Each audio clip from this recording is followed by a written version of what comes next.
a abrir la palabra de Dios en el libro de Hechos de los Apóstoles. Hoy vamos a leer todo el capítulo 24.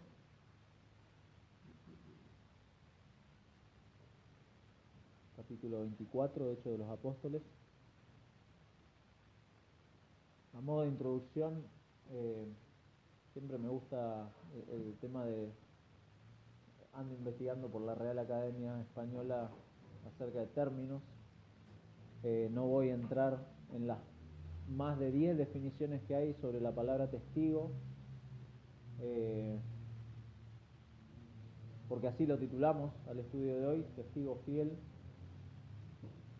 Obviamente no vamos a ver las acepciones, son más de 10, creo que eran como 14 o 15 acepciones acerca de lo que es un testigo, pero lo que me llamó la atención que en cada una de las acepciones que había estaba relacionado con la verdad, estaba relacionado con lo verdadero, estaba relacionado con lo que da fe o lo que es fiel. Un testigo está relacionado con eso. Por lo tanto, titular el estudio de hoy en Hechos como testigo fiel se acercaría mucho a lo que es una redundancia, ¿no? Ser testigo y ser fiel es como una redundancia, porque la palabra testigo está íntimamente relacionado con la fidelidad de la persona que da testimonio. Sin embargo, decimos que hay testigos fieles en contraposición con falsos testigos. También se usa esa frase, la Biblia habla de falsos testigos. ¿Por qué? Porque un testigo por definición es alguien que presencia o adquiere un conocimiento de algo directo y verdadero, y es alguien que da testimonio de eso, que atestigua de eso. Eso es un testigo. Un falso testigo, por el contrario, es alguien que no solamente dice mentiras, sino que tergiversa la realidad de los hechos. Es alguien que omite cosas de su testimonio. Eso es un testigo falso. Está faltando a la verdad. Eso es lo que hace un testigo falso. Pablo le escribe a los Corintios, una iglesia donde estaba llena de enseñanzas complicadas, erróneas, que se estaban metiendo, que le estaba haciendo mella a la iglesia y que incluso estaban cuestionando el tema de la resurrección. Y en el capítulo 15 de 1 de Corintios, Pablo les dice: y si Cristo no resucitó, o sea, si ustedes creen que Cristo no resucitó, que esta enseñanza no es verdadera, vana es entonces nuestra predicación, vacía es la predicación, vana, vacía es vuestra fe, y somos hallados falsos testigos de Dios, porque hemos testificado de Dios que Él resucitó a Cristo, el cual no resucitó, si en verdad los muertos no resucitan, porque si los muertos no resucitan, tampoco Cristo resucitó. Y si Cristo no resucitó, vuestra fe es vana, aún estáis en vuestros pecados. Los corintios estaban omitiendo una gran verdad del Evangelio, que es la resurrección. Entonces, si ellos estaban predicando, si Pablo y los demás apóstoles estaban predicando de la resurrección, dice él, somos hallados falsos testigos, si esto no es verdad, si esto que estamos predicando no es así. Decir mentiras, omitir verdades de Dios, es convertirse en un falso testigo que busca no que Dios sea glorificado por medio de su palabra, sino que los oyentes sean de alguna manera acurrucados con mentiras. ¿Para qué? Para aquietar las conciencias y para no hacerlos responsables de sus vidas. Pero Pablo no hacía eso. Cuando la iglesia es llamada a ser fiel testigo del Evangelio, es llamada a dar testimonio de un conocimiento dado por Dios a su pueblo, todo el consejo de Dios, no solamente a la iglesia de Hechos que estamos estudiando, sino a toda la iglesia universal de todos los tiempos, a cada iglesia local. Dios la ha puesto para que sea testigo del Evangelio, no a la iglesia como institución. o como una actividad, o como un programa. No, sino a cada cristiano en particular.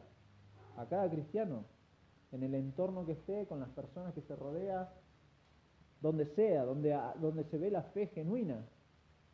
El Señor ha llamado a cada cristiano a ser un testigo fiel. El apóstol Pablo encarnó justamente desde su conversión estas convicciones que tenía. Él se convirtió y no dejó de hacer otra cosa que ser testigo fiel. Fue un testigo que no silenció el Evangelio. Pablo no lo silenció, fue alguien que no solo dispuso su vida, sino que la consagró al Señor a su vida. Pablo hizo eso. Él mismo lo dijo, capítulo 20 de Hechos, versículo 24, de ninguna cosa hago caso, ni estimo preciosa mi vida para mí mismo con tal que acabe mi carrera con gozo y el ministerio que recibí del Señor Jesús para dar testimonio del Evangelio de la gracia de Dios. Eso era lo que Pablo hacía, un testimonio del Evangelio que lo expuso al punto de ser perseguido por los judíos en Jerusalén, ya lo vimos, y ahora encarcelado en Cesarea. ¿A causa de qué? Si se acuerdan, el domingo pasado, a causa del complot que se había tramado para matar a Pablo. Y sin embargo, Pablo, por la providencia de Dios, fue resguardada su vida a la espera ahora de acusadores que vengan a acusarlo delante del gobernador en Cesarea, delante de Félix. Pero más allá de eso, la providencia de Dios, como dijimos el domingo pasado, le había asegurado una cosa. Capítulo 23, versículo 11, ten ánimo, Pablo, pues como has testificado de mí en Jerusalén, así es necesario que testifiques también en Roma, Capítulo 24, 5 días después, descendió el sumo sacerdote Ananías con algunos de los ancianos y un cierto orador llamado Tértulo, y comparecieron ante el gobernador contra Pablo. Y cuando este fue llamado, Tértulo comenzó a acusarle diciendo, como debido a ti gozamos de gran paz, y muchas cosas son bien gobernadas en el pueblo por tu prudencia, oh excelentísimo Félix, lo recibimos en todo tiempo y en todo lugar, con toda gratitud. Pero por no molestarte más largamente, te ruego que nos oigas brevemente, conforme a tu equidad, porque hemos hallado que este hombre es una plaga y promotor de sediciones entre todos los judíos por todo el mundo y cabecilla de la secta de los nazarenos. Intentó también profanar el templo y prendiéndole quisimos juzgarle conforme a nuestra ley, pero interviniendo el tribuno Licias, con gran violencia le quitó de nuestras manos, mandando a sus acusadores que viniesen a ti. Tú mismo, pues, al juzgarle podrás informarte de todas estas cosas de que le acusamos. Los judíos también confirmaban, diciendo ser así todo. Habiéndole hecho señal el gobernador a Pablo para que hablase, éste respondió, porque sé que desde hace muchos años eres juez de esta nación, con buen ánimo haré mi defensa. Como tú puedes cerciorarte, no hace más de 12 días que subí a adorar a Jerusalén, y no me hallaron disputando con ninguno, ni amotinando a la multitud, ni en el templo, ni en las sinagogas, ni en la ciudad, ni te pueden probar las cosas de que ahora me acusan. Pero esto te confieso, que según el camino que ellos llaman herejía, así sirvo al Dios de mis padres, creyendo todas las cosas que en la ley y en los profetas están escritas, teniendo esperanza en Dios, la cual ellos también abrigan de que ha de haber resurrección de los muertos, así de justos como de injustos. Y por esto procuro tener siempre una conciencia sin ofensa ante Dios y ante los hombres. Pero pasados algunos años, vine a hacer limosna a mi nación y presentar ofrendas. Estaba en ello cuando unos judíos de Asia me hallaron purificado en el templo, no con multitud ni con alboroto. Ellos debieran comparecer ante ti y acusarme si contra mí tienen algo. O digan estos mismos si hallaron en mí alguna cosa mal hecha cuando comparecí ante el concilio. A no ser que, estando entre ellos, prorrumpí en alta voz acerca de la resurrección de los muertos, soy juzgado hoy por vosotros. Entonces Félix, oídas estas cosas, estando bien informado de este camino, les aplazó, diciendo: cuando descendiere el tribuno Licias, acabaré de conocer de vuestro asunto. Y mandó el centurión que se custodiase a Pablo, pero que se le concediese alguna libertad y que no se impidiese a ninguno de los suyos servirle o venir a él. Algunos días después, viniendo Félix con Drusila, su mujer, que era judía, llamó a Pablo y le oyó acerca de la fe en Jesucristo. Pero al disertar Pablo acerca de la justicia, del dominio propio y del juicio venidero, Félix se espantó y dijo: ahora vete, pero cuando tenga oportunidad te llamaré. Esperaba también con esto que Pablo le diera dinero para que le soltase, por lo cual muchas veces lo hacía venir y hablaba con él. Pero al cabo de 2 años recibió Félix por sucesor a Porcio Festo, y queriendo Félix congraciarse con los judíos, dejó preso a Pablo.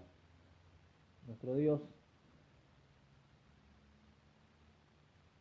gracias por esta mañana que podemos abrir tu palabra. Gracias porque hemos cantado de tu majestad, de tu grandeza. Gracias porque hemos cantado acerca de la causa por la cual hoy tiene sentido que tu iglesia se reúna, y es por el Evangelio, por lo que Cristo hizo por pecadores, Señor.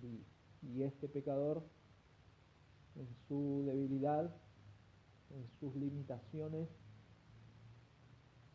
quiere exponer nada más ni nada menos que tu palabra. Te ruego, te clamo auxilio.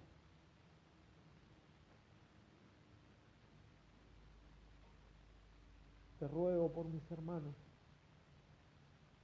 Te ruego por tu iglesia. Padre, que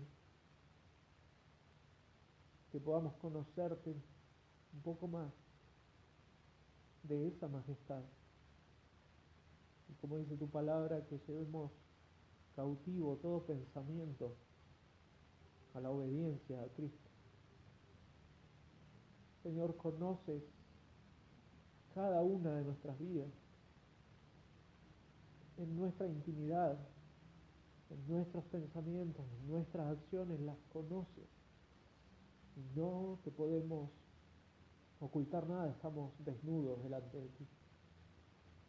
Señor, rogamos, por medio de tu Espíritu Santo, apliques tu palabra para transformar nuestro corazón, Señor. Corazones que todavía tienen resabios de pecado, que todavía luchamos en este cuerpo y vivimos en este mundo caído, Señor, y que necesitamos todos los días, no solamente hoy domingo, todos los días necesitamos que tú nos preserves, que tú nos sostengas. Y gracias por Cristo, gracias por su justicia, porque es en Él que nos refugiamos, es en Él que venimos esta mañana a aclamarte tu ayuda, tu perdón, tu guía para nuestras vidas. No podemos vivir separados de la vid verdadera, no podemos vivir, Señor, separados de Cristo.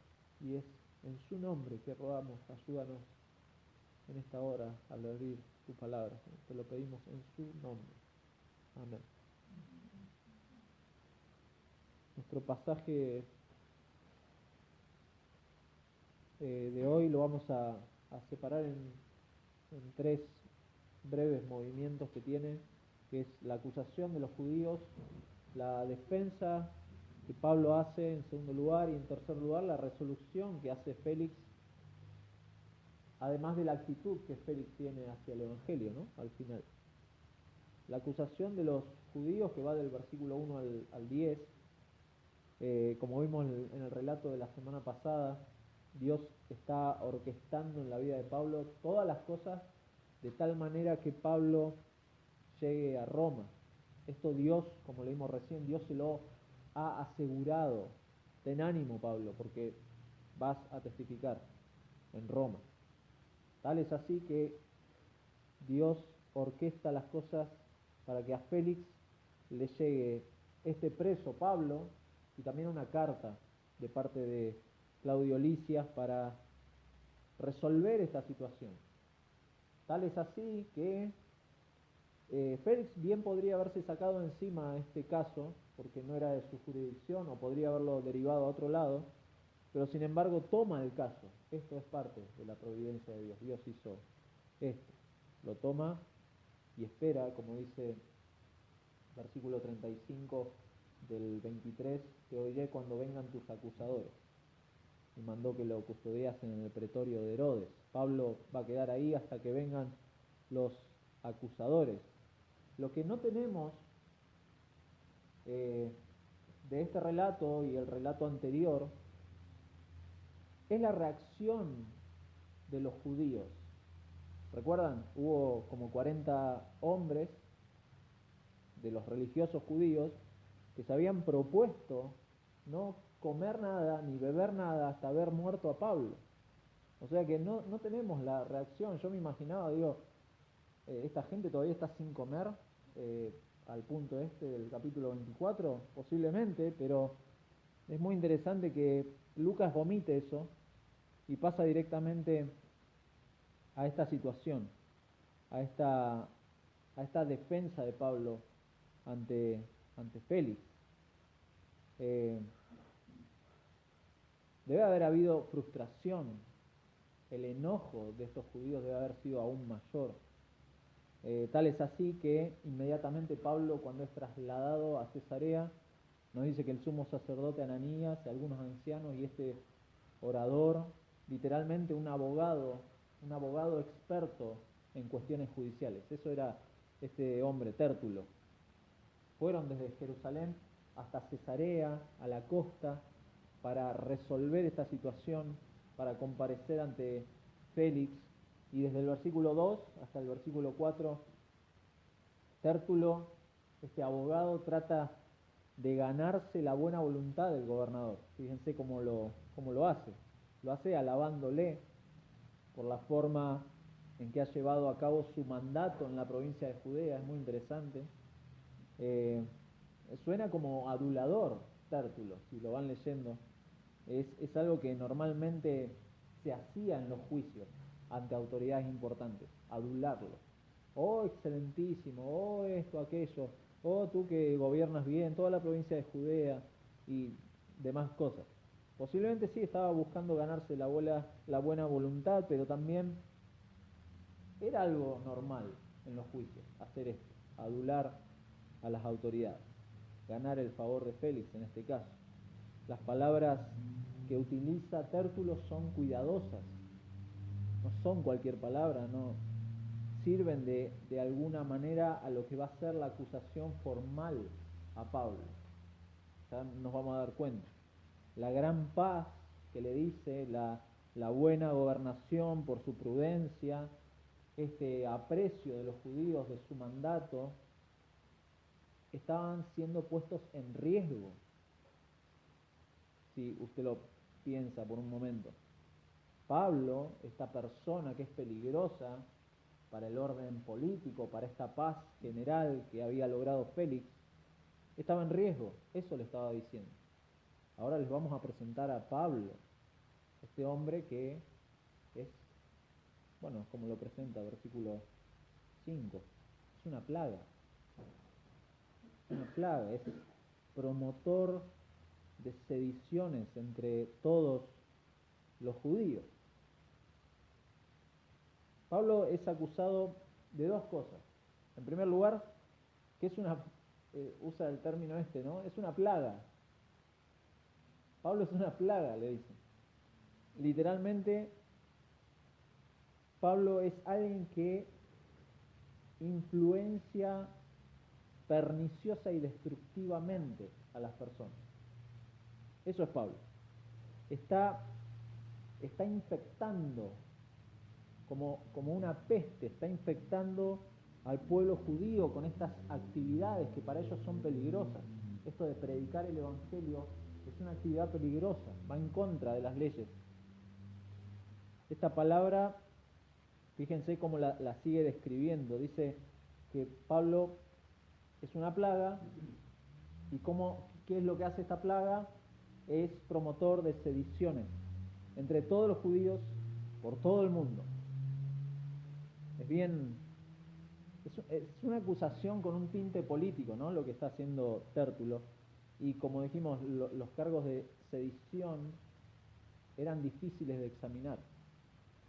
Si uno lee Hechos, puede notar que el resultado de cada predicación, obviamente, en muchos lugares fue oposición, fue tumulto, fue violencia, y sin embargo es de destacar que quienes inician esos problemas no son los cristianos, son los judíos, sus opositores.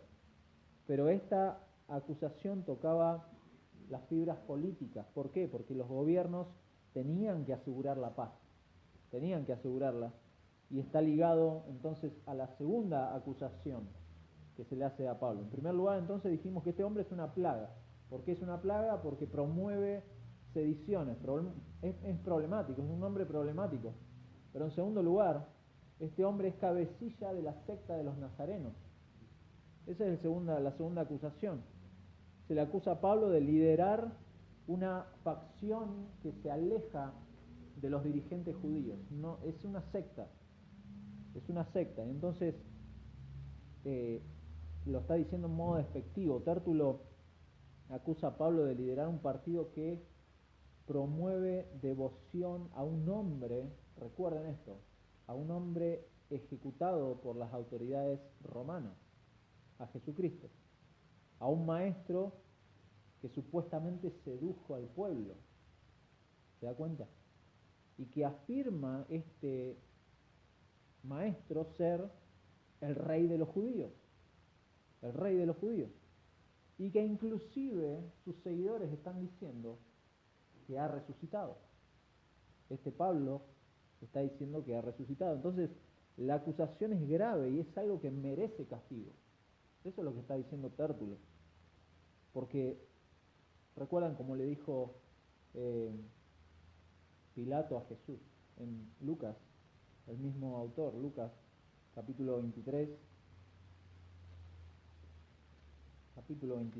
versículo 1 dice: levantándose entonces toda la muchedumbre de ellos, llevaron a Jesús a Pilato y comenzaron a acusarle diciendo: a este hemos hallado que pervierte a la nación y que prohíbe dar tributo a César, diciendo que él mismo es el Cristo, un rey. Entonces Pilato le preguntó diciendo: ¿eres tú el rey de los judíos? Y respondiéndole él, dijo: tú lo dices. Esta es la acusación que le hicieron a Jesús y es muy similar a lo que Pablo está viviendo ahora. Pero la pregunta que se nos viene es: ¿cuáles son las pruebas? Porque ahí también hay dos acusaciones, que es líder de una secta, pero también que es alguien que es una plaga, que promueve sediciones, dice ahí. Pero ¿cuáles son las pruebas de estas acusaciones? Porque son afirmaciones como muy generales, ¿no? Decir, bueno, este hombre es una plaga y además es cabecilla de la secta de los nazarenos o estos cristianos, o que se dicen cristianos. Para ser exacto, si uno va leyendo ahí, ni Tértulo ni Ananías han viajado por todo el mundo junto a Pablo para tener pruebas de lo que están diciendo. Ellos no tienen pruebas de primera mano. Ellos dicen que este hombre anda entre todos los judíos, por todo el mundo, pero ellos no han estado a ciencia exacta con Pablo en todo el mundo, con todos los judíos. Y entonces lo que están haciendo es no ser fieles en su testimonio. No están diciendo la verdad del todo. Bueno, aquí en el versículo 6 sí presentan una prueba y es interesante. Fíjense, versículo 6: intentó también profanar el templo. Esa es la prueba que tienen supuestamente ellos. Es ambigua, no es del todo clara. Eso es lo que pasó. Intentó profanar el templo. Entonces, el arresto es una medida preventiva. ¿Por qué? Porque Pablo hizo un intento. El templo, si hubiera sido profanado efectivamente, el templo tendría que estar pasando por un proceso de volver a santificarlo. Y eso, bueno, era toda una complicación para el sistema religioso judíos, pero Pablo hizo un intento. Entonces la acusación es subjetiva, no es real. Pablo intentó profanar. Entonces, ¿cómo probar realmente las intenciones de Pablo? Esto es lo único que los judíos tienen. No tienen otra acusación. Intentó profanar y ahí le prendimos. Una nota, que esto es un paréntesis al texto y que no vamos a abarcar mucho, es que los manuscritos más antiguos no incluyen el resto del versículo 6, desde que hicimos juzgarle, el versículo 7 y la primera parte del versículo 8, hasta que dice que vinieran a ti. John MacArthur hace un comentario muy acertado, dice: si el pasaje no está en el texto original, entonces Tértulo está instando a Félix a juzgar a Pablo. Eso es lo que está haciendo. Su relato de los acontecimientos entonces termina abruptamente con la declaración prendiéndole. Otro autor, F.F. Bruce, comenta que podría considerarse como un punto a favor de la lectura más corta, el que de hecho es a Pablo a quien el gobernador invita a hablar después de Tértulo. Pero, por supuesto, Lisias no estaba presente para ofrecer su versión. Después de la respuesta de Pablo, el gobernador pospone el resto de la interrogación hasta que él mismo, Lisias, desciende a Cesarea. El resto de los judíos, Ananías, los ancianos, nos dice ahí el texto, versículo 9, también confirmaban, diciendo que todo esto sí era así, diciendo que era así todo. Ahí cerramos el paréntesis explicativo de versículos 6, 7 y 8, que alguno pudiera quizá encontrarlo en otras versiones con alguna nota al pie, que es muy interesante. Pero desde el versículo 10 en adelante hasta el 21 Pablo va a hacer su defensa.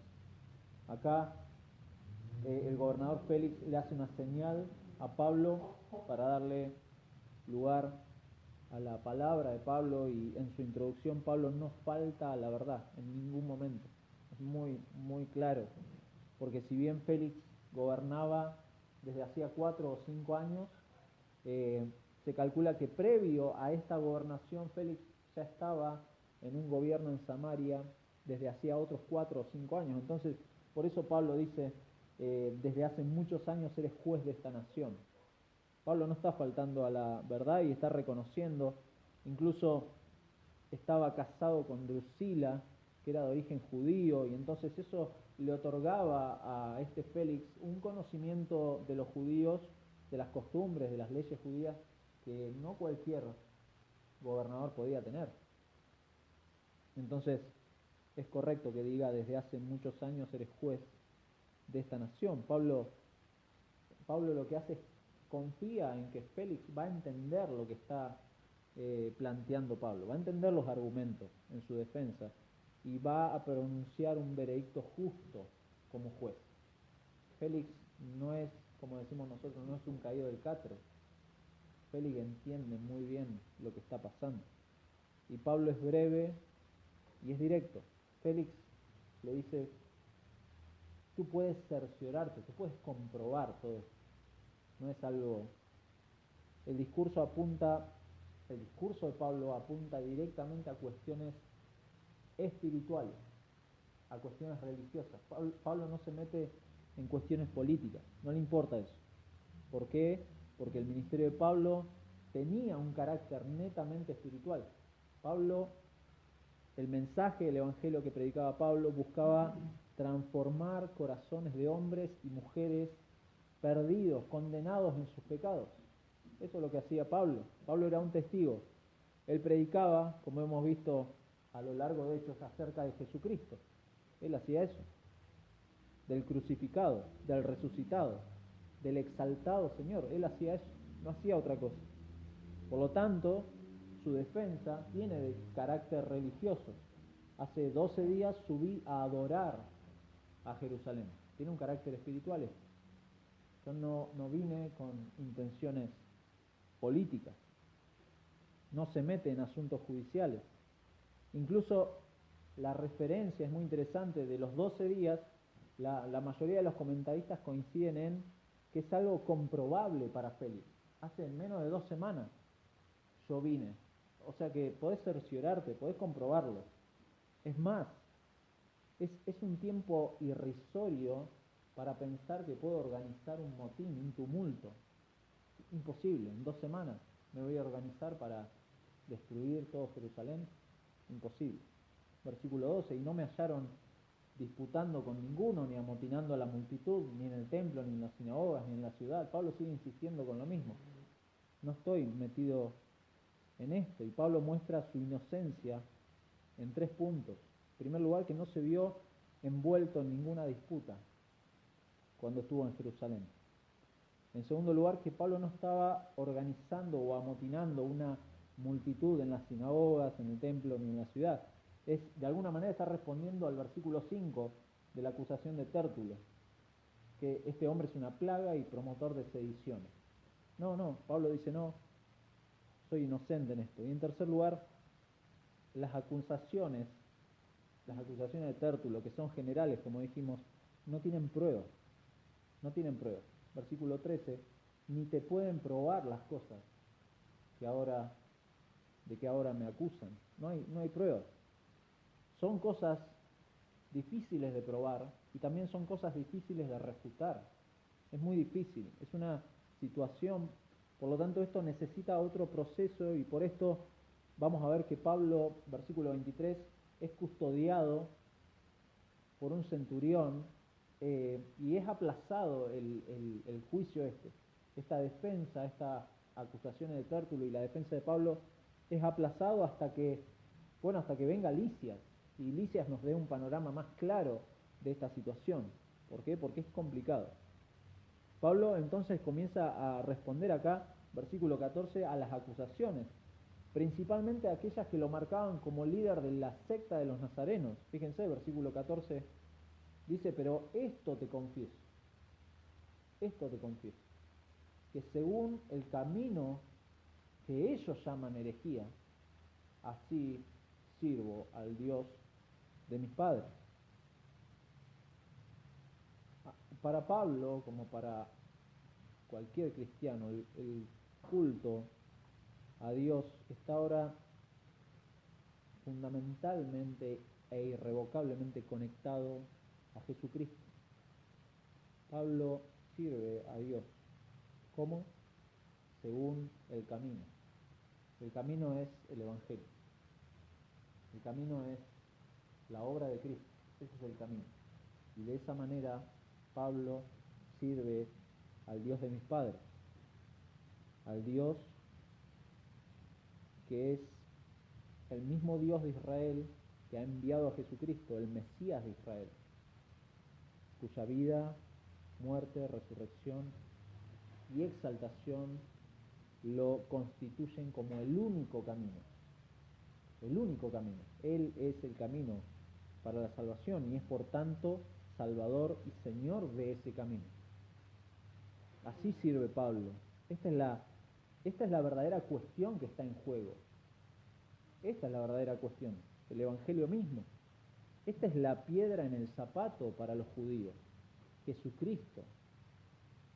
Jesucristo es la piedra en el zapato para todo judío y para cualquiera que se opone a Dios y que no obedece a su palabra. Jesucristo es una piedra en el zapato, es molesto. Vos podés mencionar a cualquiera, podés hablar de Buda, de Mahoma, de quien sea, pero le mencionás a Jesucristo y se le eriza la piel. ¿Por qué es así? Porque obviamente Él es el único camino para la salvación. Pablo no está rechazando el judaísmo, él dice el Dios de mis padres, está hablando del judaísmo, está hablando del Antiguo Testamento, está confirmando sí que en Cristo está dándose el cumplimiento de todo aquello, el cumplimiento de la ley, el cumplimiento de los profetas, el cumplimiento de todas las cosas anunciadas por el Dios de sus padres. Eso es lo que está diciendo Pablo. Pablo es un testigo fiel, y un testigo fiel está comprometido con las Escrituras. Y eso es lo que plantea Pablo, son argumentos escriturales lo que hace Pablo no se mete en opiniones, no deambula ahí con falacias ni en alegorías, no tergiversa la verdad de Dios, como dijimos al principio. Un testigo fiel es alguien que habla toda la verdad de Dios. No solo eso, sino que muestra cómo Dios ha cumplido su palabra en Cristo. Versículo 15, teniendo esperanza en Dios, la cual ellos también abrigan, porque es la misma esperanza del Antiguo Testamento, de que ha de haber resurrección de los muertos, así de justos como de injustos. Esta creencia ahora de la resurrección de los justos y de los injustos implica la creencia en el día del juicio. Eso es lo que está diciendo Pablo. Va a haber un juicio.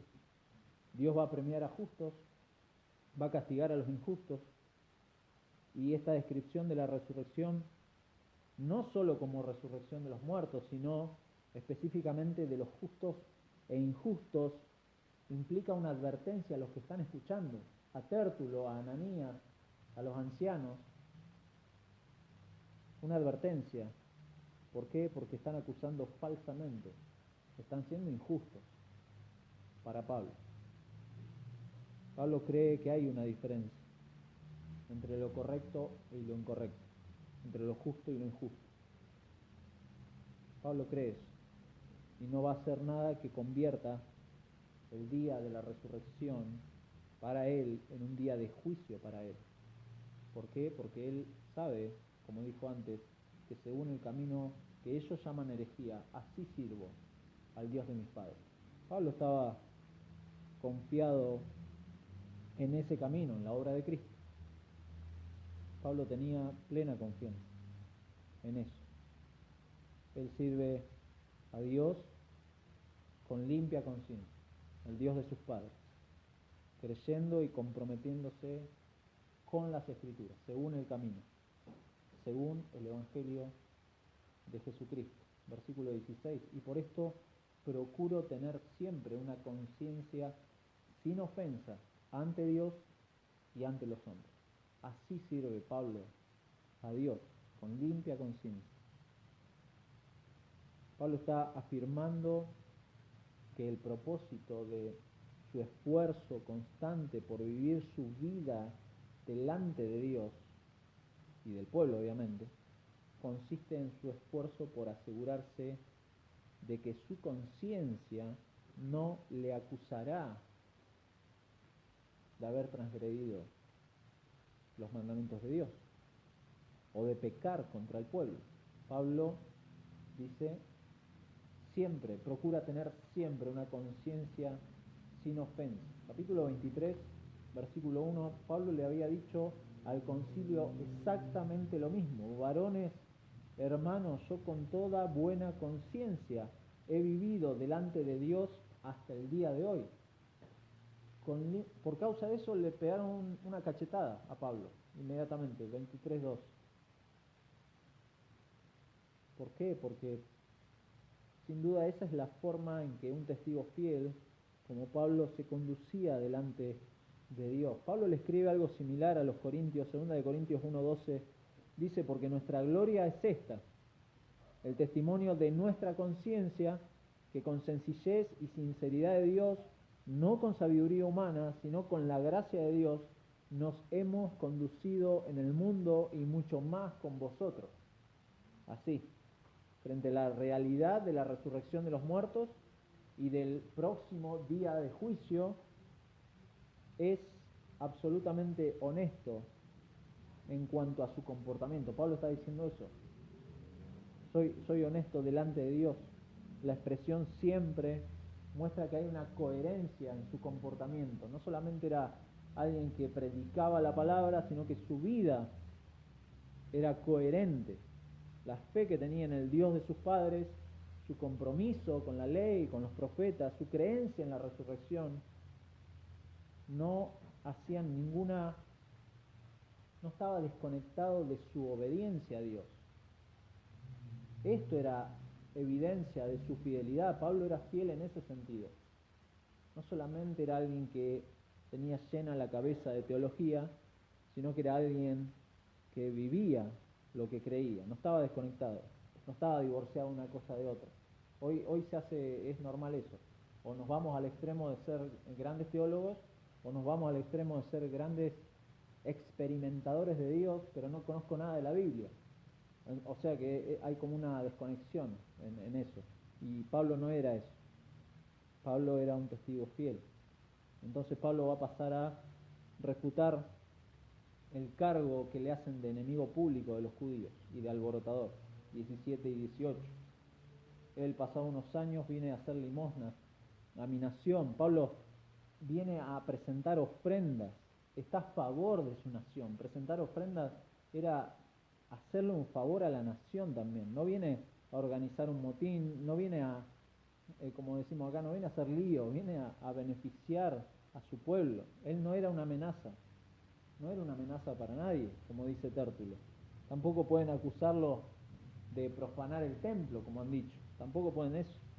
Tampoco pueden decir que estaba organizando problemas. Eso vino después de que él vino. Y justamente no fue de su parte, sino de los mismos acusadores que organizaron los alborotos. Organizaron a la multitud y el alboroto. Y en el versículo 19 les dice, ellos debieran comparecer ante ti y acusarme. Ellos debieran, los que organizaron los problemas, ellos debieran comparecer. Si contra mí tienen algo, ellos debieran hacerlo. Y aquí está la debilidad de los acusadores, ¿no? Porque son los judíos de Asia quienes iniciaron los problemas. Porque dice, versículo 18, cuando unos judíos de Asia, son ellos los que tendrían que acusarme, no Ananías, los ancianos, Tértulo. No, deberían venir estos judíos de Asia que en el capítulo 21 iniciaron estos problemas. Estos son los testigos presenciales. La presencia de estos testigos era necesario si querían cargarle con algún cargo o acusarlo de algo a Pablo. Era necesario. Pero dado que están ausentes, Pablo apunta a tres cosas. Pone en duda las credenciales de Tértulo, de Ananías, de los ancianos. ¿Por qué? Porque no tienen ni pruebas ni testigos. No tienen nada. Eso le está diciendo. Después, en segundo lugar, hay una objeción técnica. Como dijimos, los acusadores deben estar frente al acusado. Si no, no tiene sentido. Y en tercer lugar, los cargos no pueden ser probados. Entonces Pablo tiene muchas herramientas para mostrar la debilidad de los acusadores. Y entonces invita al sumo sacerdote y a los demás funcionarios a presentar acusaciones. Versículo 20, o digan estos mismos si hallaron en mí alguna cosa mal hecha cuando comparecí ante el concilio. Desde ahí pueden decir algo, pero antes no pueden decir nada. Y Pablo acá resume los resultados de la audiencia con el concilio, sin encontrar nada, sin encontrar ningún elemento por el cual pudiera ser castigado. Los cargos anteriores ya han sido dejados atrás. Y ahora esta gente deberían presentar nuevos cargos, pero tampoco tienen nada. Entonces Pablo mismo, es muy interesante porque Pablo mismo presenta como una autoacusación de lo cual pudieran agarrarse esta gente, estos judíos. Versículo 21, a no ser que estando entre ellos prorrumpí en alta voz acerca de la resurrección de los muertos, soy juzgado hoy por vosotros. Pablo insiste en las acusaciones, si es que las hay, que estas acusaciones tienen un sentido netamente teológico acerca de la resurrección. Es por esto, Pablo insiste en que todas las acusaciones contra él estaban relacionadas con el compromiso de Pablo con el camino. Pablo estaba comprometido con el camino y entonces Jesucristo, el Mesías de Israel, el Salvador de Israel, el crucificado, el resucitado, el exaltado, es el verdadero problema para ustedes, para los judíos y para cualquiera que rechaza el Evangelio. Ese es el verdadero punto de esta defensa de Pablo. Por eso Pablo es un testigo fiel a lo que viene predicando desde el capítulo 9 de Hechos, el Evangelio de Cristo. No predica otra cosa. Y entonces vemos finalmente la resolución de Félix y su actitud hacia el Evangelio. ¿Por qué? Porque este caso no es menor para Félix. Muchos de sus predecesores han sufrido deportaciones, exilios, han tenido que perder su cargo y todo beneficio que le daba un cargo como gobernador por los problemas que pasaban en Judea. Judea realmente era un dolor de cabeza para más de un romano. Así lo vivía Poncio Pilato, así lo vivía Félix también. Particularmente Jerusalén con sus cuestiones religiosas era un problema, no querían saber nada de tener que lidiar con estas cosas. Por lo tanto, no era fácil decidir livianamente sobre el caso este de Pablo y de estos judíos. Liberar a Pablo hubiera significado un problema político. Liberarlo hubiera significado eso. Pero teniendo en cuenta que Pablo también era un ciudadano romano, tampoco lo podía ejecutar así, livianamente, sin acusaciones claras o sin cosas puntuales, por lo cual decir, bueno, hay que ejecutarlo. Félix está informado, dice ahí el versículo 22, está informado de este camino, es decir, sabe quiénes son estos cristianos, sabe los problemas que le ocasionan al sistema judío, pero el hecho de que no haya acusaciones claras hace que Félix espere al único, como dijimos antes, al único testigo que puede dar algo de sentido a todo esto, y es Lisias. Pablo iba a quedar custodiado entonces por un centurión y iba a tener la libertad de ser visitado por los suyos, por los hermanos. Lo que hemos leído termina con una especie de informe de los días en los que Pablo estuvo preso en Cesarea bajo el gobierno de Félix. Esto es como un resumen que Lucas hace a partir del versículo 24. Pero lo que vemos principalmente aquí es el cumplimiento del ministerio que Dios le dio a Pablo. Si se acuerdan, Pablo iba a ser un instrumento para llevar su nombre, el nombre de Cristo, en presencia de gentiles, de los reyes, de los hijos de Israel. Eso estaba haciendo Pablo. Pablo estaba delante de Félix y de su esposa, Drusila, que también era judía. ¿Para qué? Para hablarles del clima, de la política, de los deportes, no, de la fe en Jesucristo.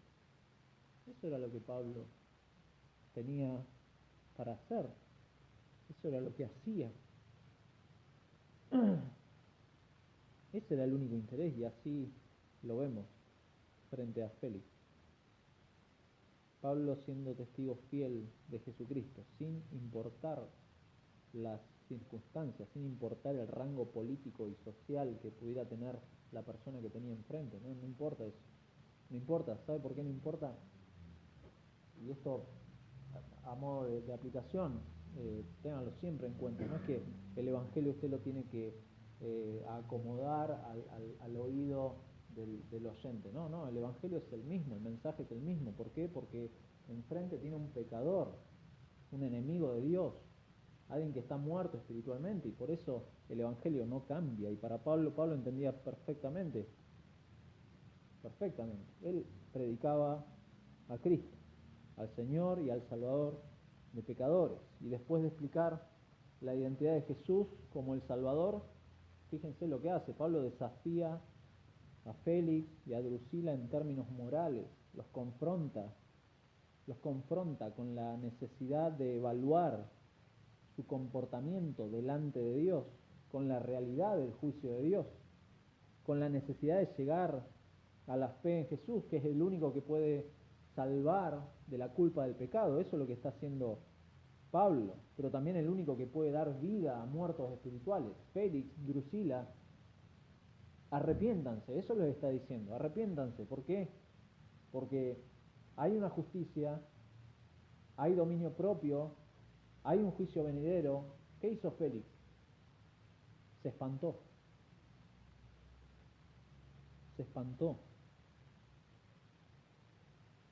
Lucas acá no pinta a Pablo como un valiente filósofo que anda sin rodeos, sino como un mensajero de Dios, como un misionero inteligente y valiente, que habla al máximo representante del Imperio Romano en ese lugar, en términos comprensibles, sí, para un romano, que culturalmente podía estar formado con una filosofía popular, pero no daba vueltas acerca del día del juicio, acerca de quién era Dios, acerca de la necesidad de llegar a la fe en Jesús como el Mesías de Israel. No daba vueltas, no daba vueltas. Pablo predica el Evangelio como un testigo fiel, pero como pasa en toda predicación del Evangelio, vemos a una persona, a Félix, que rechaza el mensaje.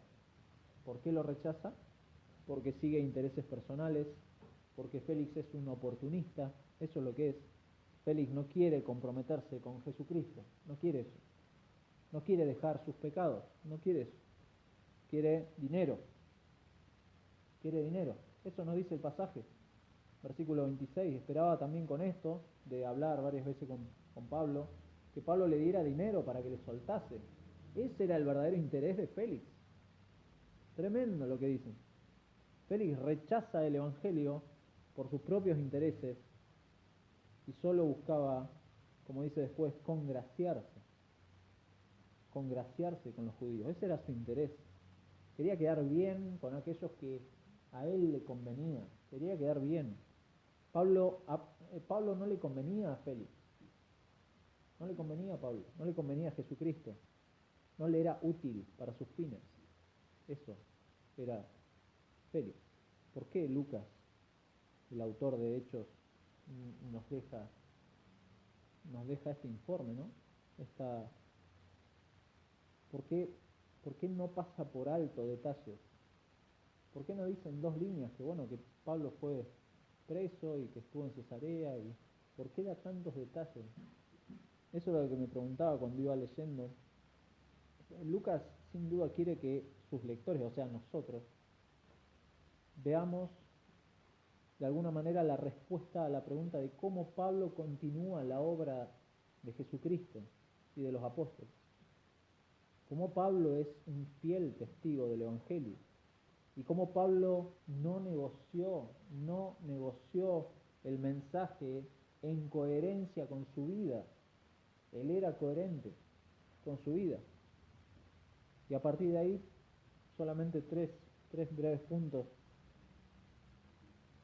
de aplicación. La iglesia tiene un rol, y siempre lo hemos dicho, creo que varias veces lo hemos dicho en alguno de los estudios de Hechos, la iglesia tiene un rol del cual no puede desenfocarse.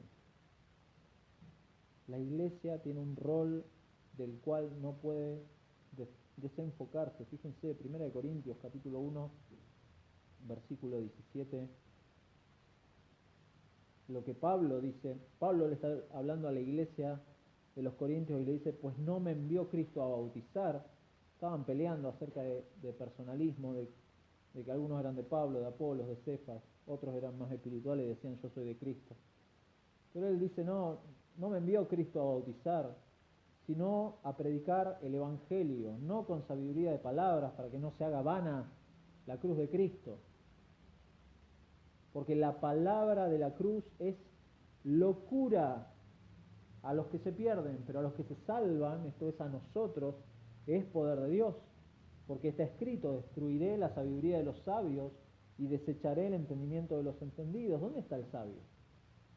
¿Dónde está el escriba? ¿Dónde está el disputador de este siglo? ¿Dónde está Ananías? ¿Dónde está Tértulo? ¿Dónde están todos esos? ¿No enloqueció Dios la sabiduría del mundo?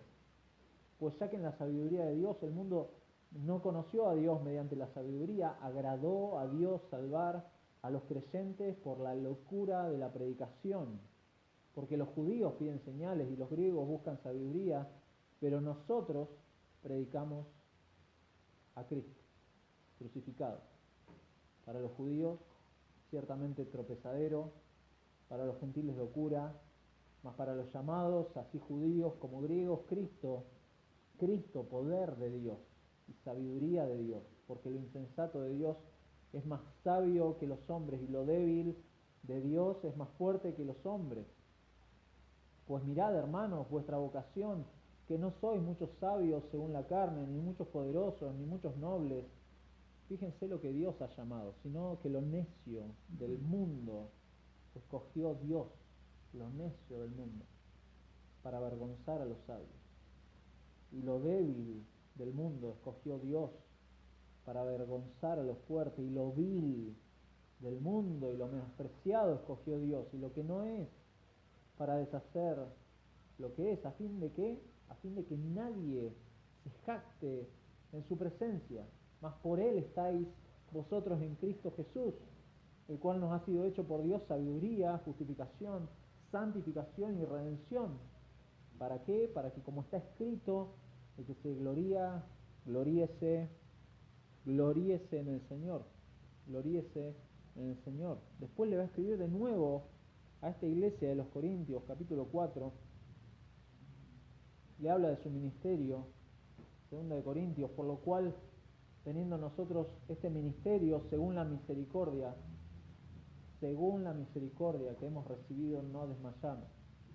Antes bien renunciamos al oculto y a lo vergonzoso, no andando con astucia, ni adulterando la palabra de Dios, sino por la manifestación de la verdad, recomendándonos a toda conciencia humana delante de Dios.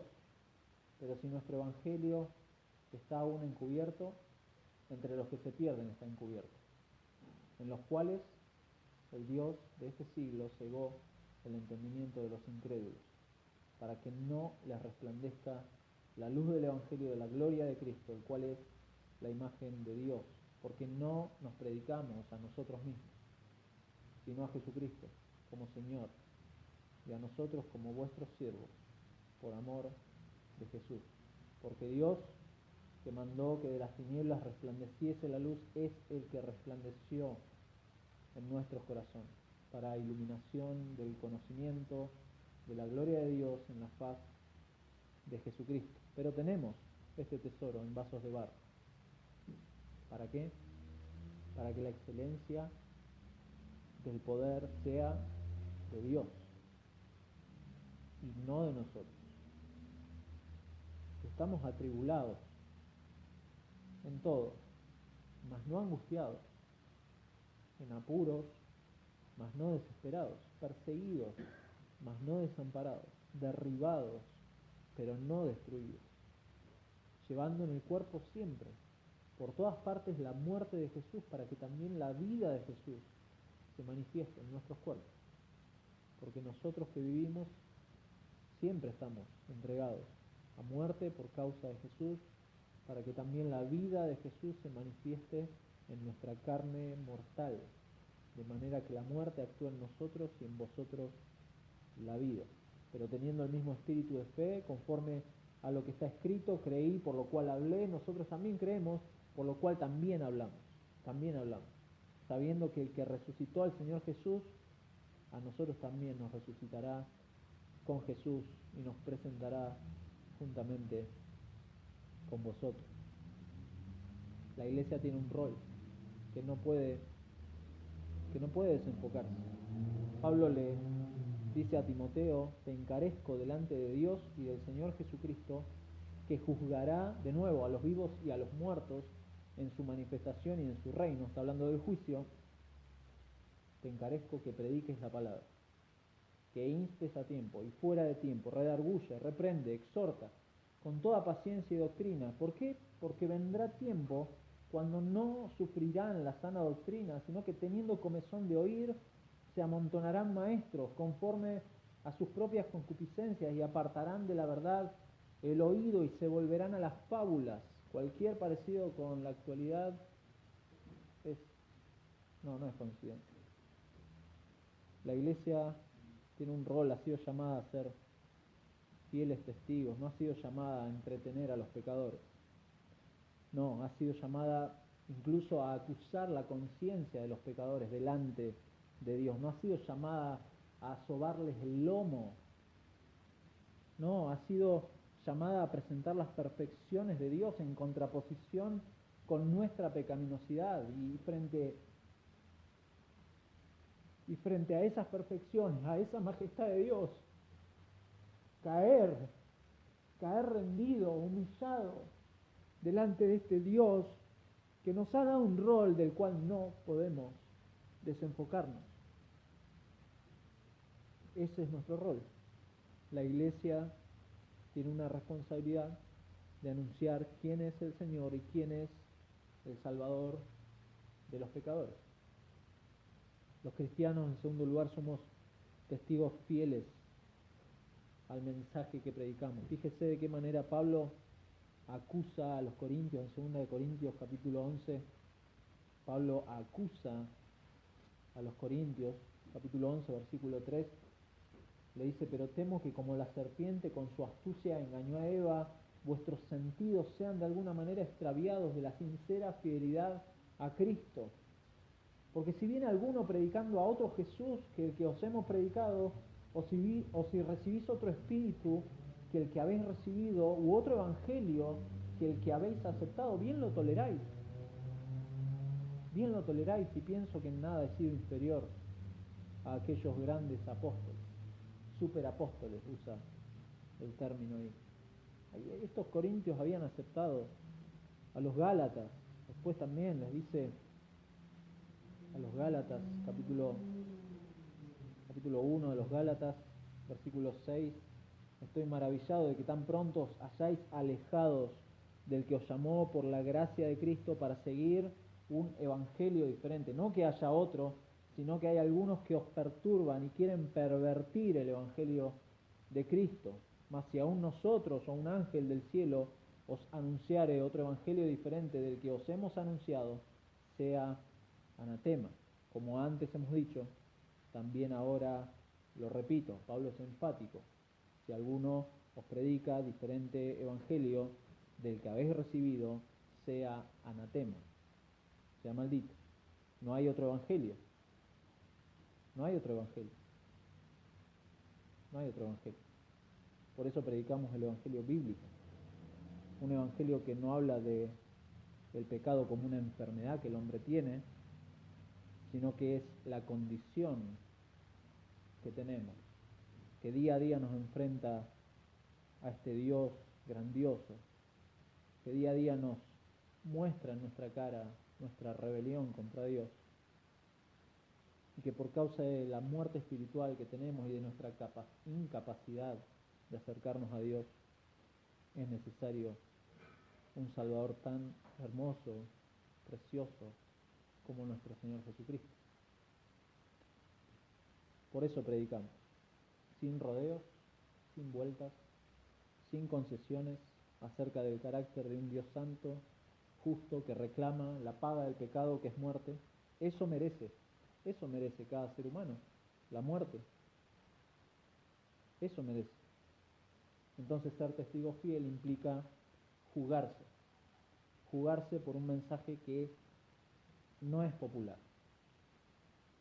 No es un mensaje popular. No es solamente impopular, sino que nuestras vidas no van a ser populares. Se lo vamos avisando por si quiere volverse para atrás y rechazar el evangelio. Su vida no va a ser popular. Su vida no está destinada al éxito. Su vida no va a ser popular según el mundo lo promociona. El mundo promociona cierta popularidad. No, el cristiano no es popular, no es exitoso. Es una mentira eso. Los cristianos predican algo que va en contra de la corriente de este mundo y en coherencia con sus vidas. Sus vidas son coherentes, entonces son vidas impopulares para el mundo. Lo vil y menospreciado escogió Dios. Pablo no se ganó el favor de Félix, quedó preso. ¿Por qué? Porque era más conveniente el favor de los judíos. Por eso, si busca popularidad en este mundo, al estilo que el mundo proclama, bueno, dice Juan, y con esto vamos terminando, primera de Juan, capítulo 2 de primera de Juan, versículo 15, no améis al mundo, ni las cosas que están en el mundo. Si alguno ama al mundo, el amor del Padre no está en él, porque todo lo que hay en el mundo, los deseos de la carne, los deseos de los ojos y la vanagloria de la vida, no proviene del Padre, sino del mundo. Y el mundo pasa y sus deseos, pero el que hace la voluntad de Dios permanece para siempre. ¿Cuál es la voluntad de Dios? Que creamos en Jesucristo. Que creamos en Jesucristo. Habíamos leído en 1 Corintios, y creo que con esto vale leerlo solamente para terminar, para que su palabra sea la que nos exhorte, nos amoneste, nos forme a la imagen de Cristo para ser sus testigos. La palabra de la cruz es locura a los que se pierden. Pero a los que se salvan, esto es a nosotros, es poder de Dios. Versículo 20, ¿dónde está el sabio? ¿Dónde está el escriba? ¿Dónde está el disputador de este siglo? ¿No ha enloquecido Dios la sabiduría del mundo? ¿No lo ha hecho así por medio de Cristo? Pues ya que en la sabiduría de Dios el mundo no conoció a Dios, mediante la sabiduría agradó a Dios salvar a los creyentes por la locura de la predicación. Versículo 23, nosotros predicamos a Cristo crucificado, para los judíos ciertamente tropezadero y para los gentiles locura, mas para los llamados, los cristianos, judíos o griegos, no importa, Cristo, poder de Dios y sabiduría de Dios. Cristo es el poder de Dios y la sabiduría de Dios para los llamados, para su iglesia.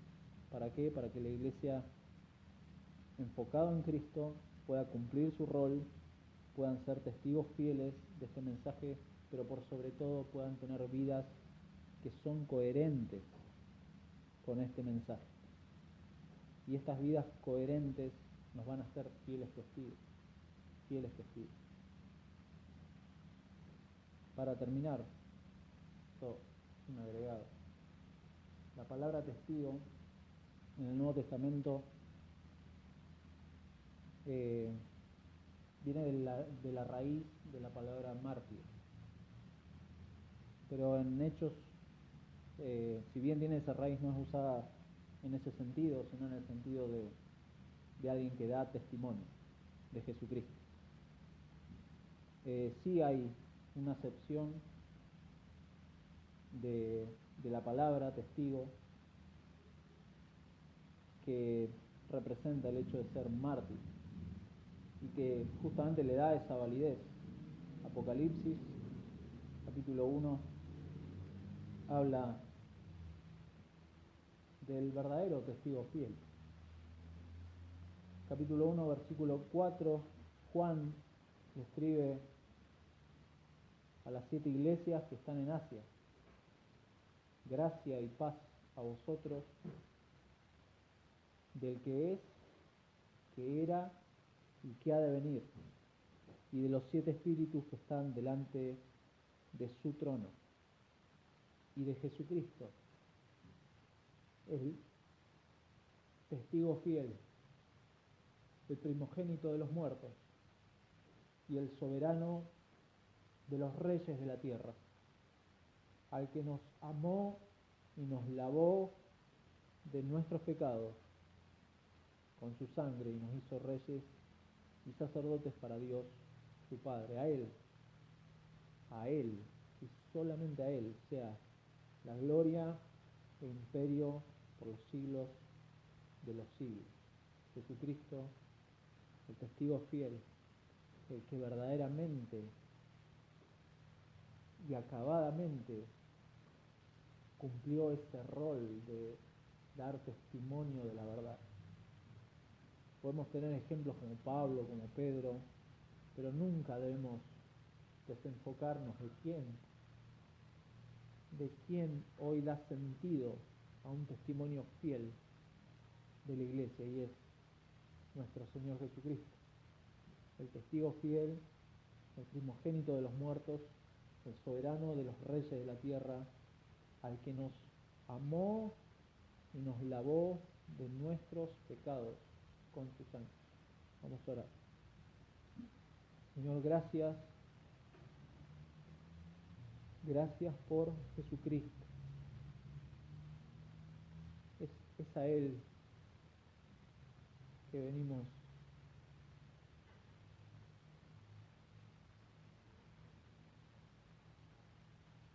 Padre, como hijos tuyos, realmente no queremos nada de este mundo. No nos sirve nada. No, no tiene utilidad absolutamente nada de lo que este mundo ofrece y de esos intereses que muchas veces anidan nuestros corazones.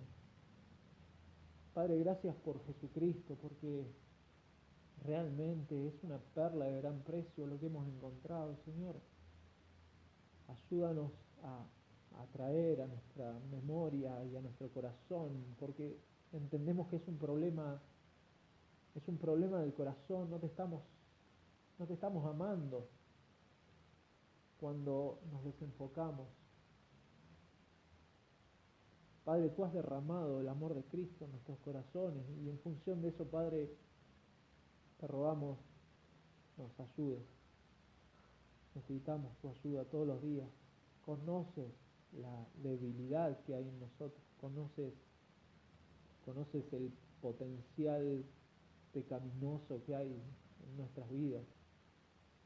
Y sin embargo, Padre, gracias por Cristo, porque es por medio de su obra y por medio de la acción de tu Espíritu Santo que tú estás formando la imagen de Cristo en tus hijos. Gracias.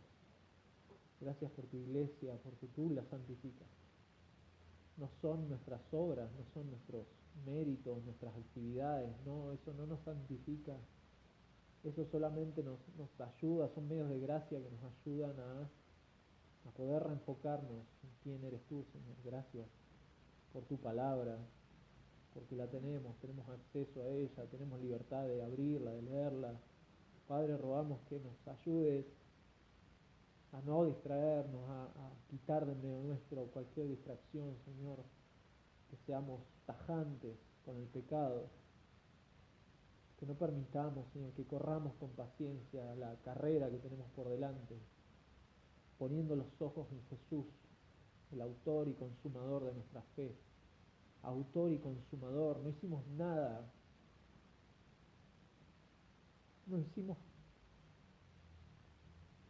ha sido tu obra de punta a punta, autor y consumador. Tú has hecho todo para tu iglesia. Padre, en respuesta y en gratitud a eso, Señor, ayúdanos, guíanos, Señor, a que tu iglesia esté enfocada en el rol que tiene que cumplir, llevando el mensaje con fidelidad, siendo testigos fieles, pero también, Señor, ayuda a nuestras vidas, que sean coherentes con lo que estamos viviendo, Padre, cada día en nuestro trabajo, en nuestras familias, en nuestras relaciones con vecinos, con amigos, Padre, que Cristo sea glorificado por medio de que el mundo puede ver, Señor, el mundo puede ver nuestras buenas obras en Cristo y glorificarte. Señor, que seamos luminares en medio de una generación maligna, perversa. Ahí podemos resplandecer, no por una luz propia, sino por causa de lo que Cristo ha hecho por tu iglesia. Señor, gracias por santificarnos todos los días por medio de diferentes circunstancias, por medio de tu providencia, Señor. Gracias por cuidar a tu iglesia y gracias por salvar pecadores por medio de la predicación del Evangelio. Señor, eso es lo que anhelamos todos los domingos, que tu iglesia sea santificada, edificada, fortalecida, Señor, y que muchos que aún no te conocen, Padre, sean traídos de muerte a vida por la acción de tu Espíritu Santo. Gracias por esta mañana. Señor, recibe nuestra adoración, tu nombre sea glorificado en todo este día, en toda nuestra vida, Señor, y gracias por hablarnos por medio de tu palabra. Oramos en el nombre de Jesús. Amén.